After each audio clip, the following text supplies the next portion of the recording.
জীবনে চলতে গেলে কত কিছু না হয়, এমনই একটি রাস্তা দিয়ে আমার হাঁটতে যাইতে হয়। তোমরা দেখতে পাচ্ছ আমাদের সোনার বাংলাদেশ, আমাদের সোনার বাংলাদেশের রাস্তা কি সুন্দর, অনেক সুন্দর একটি রাস্তা। সেই রাস্তা দিয়ে আজকে আমি অনেকদিন পরে এই জায়গায় চলে আসলাম। এমন সুন্দর একটি অসাধারণ জায়গা, এই জায়গার আমাদের পরিস্থিতি তৈরি হয়েছে। তোমরা দেখতে পাচ্ছ আশেপাশে ব্যাকগ্রাউন্ডগুলো, অনেক সুন্দর একটি পরিবেশ নিয়ে এই ধরনের রাস্তাঘাট তৈরি করা হয়েছে। তোমরা ভিডিওটা কেউ স্কিপ করবে না, যদি স্কিপ করো তো কোনো কিছু দেখতে পারবে না। সামনে দেওয়ার মতো প্রচুর কিছু রয়ে গেছে।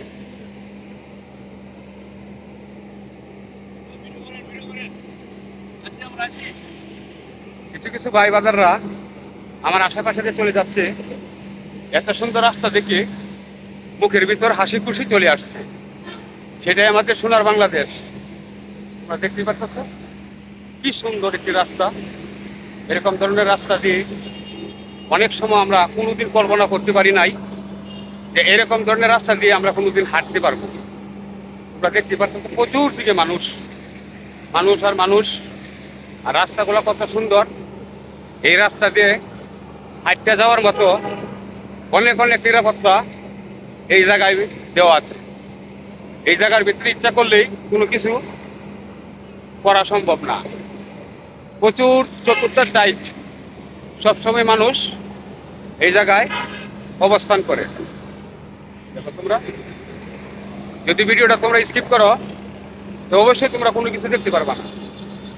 দেখো কত সুন্দর একটি পরিবেশ নিয়ে জায়গাগুলো দাঁড়ায় আছে।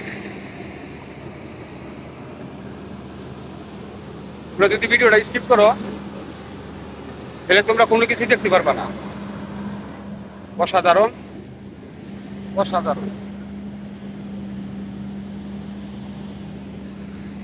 অনেক সুন্দর একটি পরিবেশ, দারুণ একটি পরিবেশ, অনেক সুন্দর একটি পরিবেশ নিয়ে এই রাস্তাটা তৈরি হয়েছে।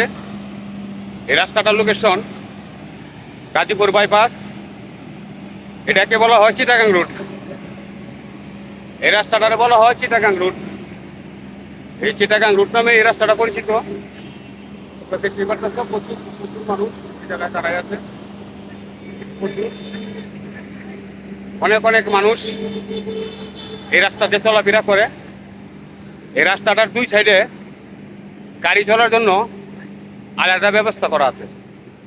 আমি যে সাইডটা দিয়ে ভিডিও করে যাচ্ছি এই সাইডের এই ভিতর দিয়ে এখনো গাড়িগুলা মানে চালু করার জন্য কোনো পরিবেশ তৈরি হয় নাই। তোমরা দেখতেই পারতেছ অসাধারণ একটি জায়গা। যদি আমার ভিডিওটা ভালো লাগে অবশ্যই লাইক শেয়ার কমেন্ট করবা। অবশ্যই তোমরা আমার পাশে থাকার চেষ্টা করবা। তোমরা তো অবশ্যই আমাকে চিনে গেছো, আমি ইউটিউব চ্যানেল নিয়ে দীর্ঘদিন যাবৎ কাজ করে যাচ্ছি। তোমরা অবশ্যই আমাকে চিনে গেছো। তোমরা ভালো থাকো, সুস্থ থাকো। আমি এখন বিদায়।